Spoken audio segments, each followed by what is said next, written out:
Welcome to the Restricted Handling Podcast. This is what's been going on in China in the past 24 hours. We'll start in Northeast Asia, because this is clearly where Beijing is putting its diplomatic energy right now.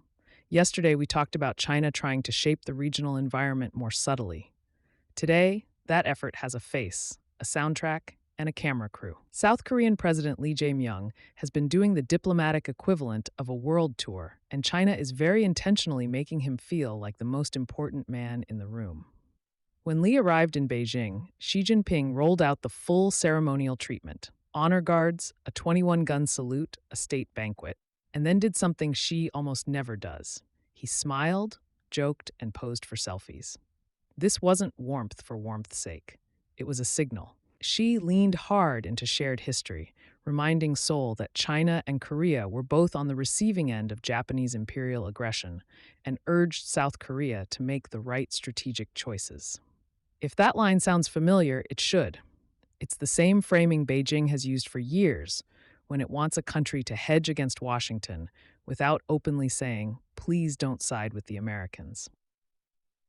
Lee brought a massive business delegation, over 200 executives, reinforcing the underlying reality.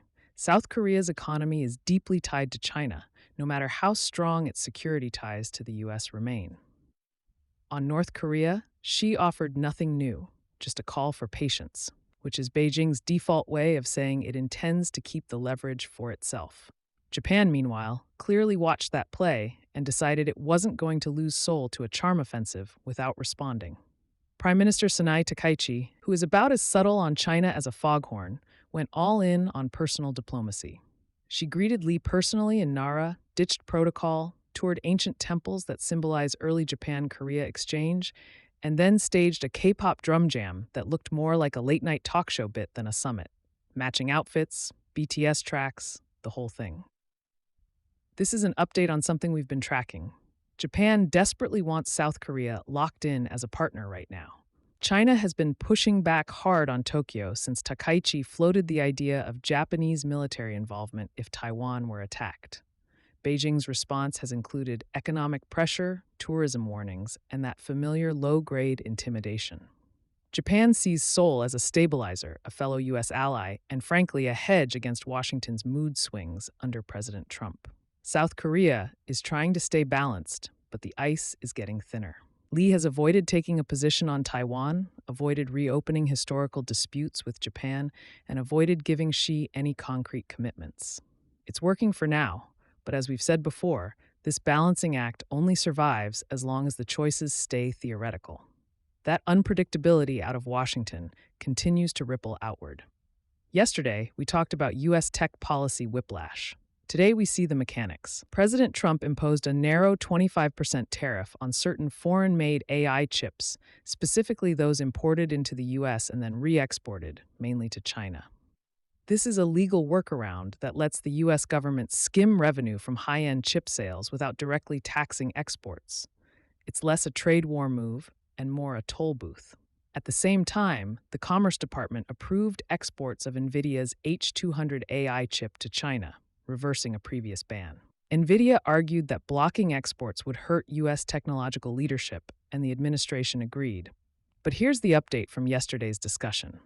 Chinese authorities quietly told firms the chips weren't really welcome unless there was a very good reason. No big announcement, no angry press conference, just friction at the gate. Classic Beijing. It keeps leverage while publicly appearing cooperative, and it nudges domestic firms to double down on homegrown alternatives. Canada is responding to this same global uncertainty in a much more visible way.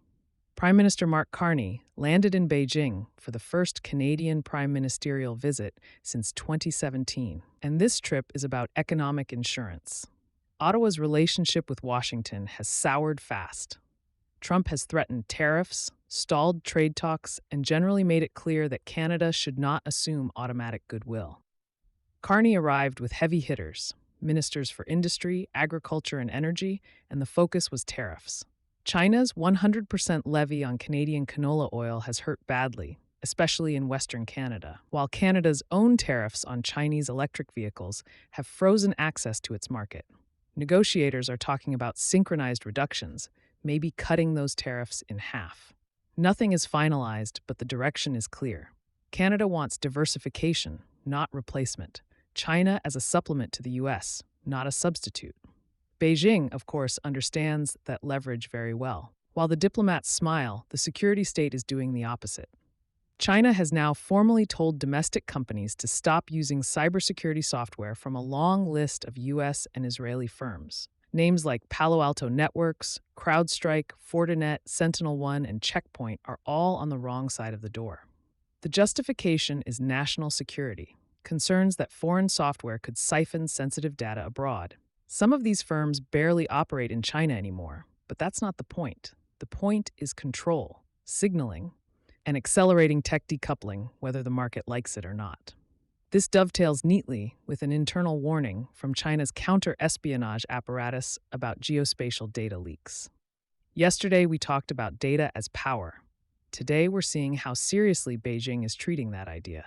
Authorities warned about foreign forces stealing mapping data through commercial surveys, academic exchanges, and sloppy subcontracting. Improper storage, personal devices, cloud uploads, things that would be compliance issues elsewhere, are framed here as national security threats. Geography, infrastructure, and terrain data are being locked down as strategic assets. Economically, Beijing is trying to keep things steady. The central bank cut rates on targeted lending tools and increased support for agriculture, technology, innovation, and private firms. Officials went out of their way to say China has no intention of devaluing the yuan, even as questions swirl around its massive trade surplus.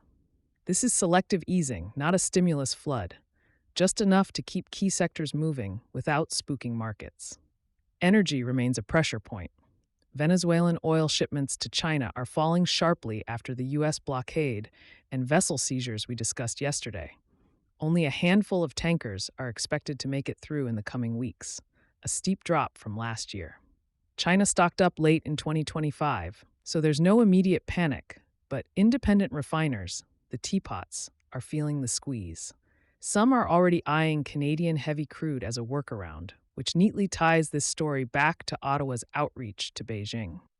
On China's periphery, friction continues. Infrastructure construction in the Shaksgam Valley, claimed by India but administered by China and Pakistan, has triggered renewed protests from New Delhi. Beijing insists it's operating on its own territory. India says the entire corridor is illegal. Military talks continue to keep things from boiling over, but both sides are still building roads, and roads tend to say more about intentions than communiques. China's global footprint is also under scrutiny in Iran. A Chinese surveillance firm is accused of providing systems used by Iranian security forces to track and identify protesters during the current unrest. Human rights groups estimate thousands have been killed. This is China exporting its domestic surveillance model abroad, quietly, efficiently, and without apologies. And it's prompting renewed calls in Washington for tougher action. Thanks so much for listening and for being part of the RH community. If you enjoyed this episode, subscribing, leaving a quick 5-star review, or sharing it with someone you know makes a huge difference. It's how this network will grow. We also publish a daily written intel brief on Substack, where you'll find even deeper coverage of Russia and China, along with insights on the Middle East and the DPRK. This is free for Substack subscribers. Starting January 16th, new Substack subscribers will move to a paid model. If you're already subscribed on Substack before then, nothing changes. You'll keep full access to everything, free, forever.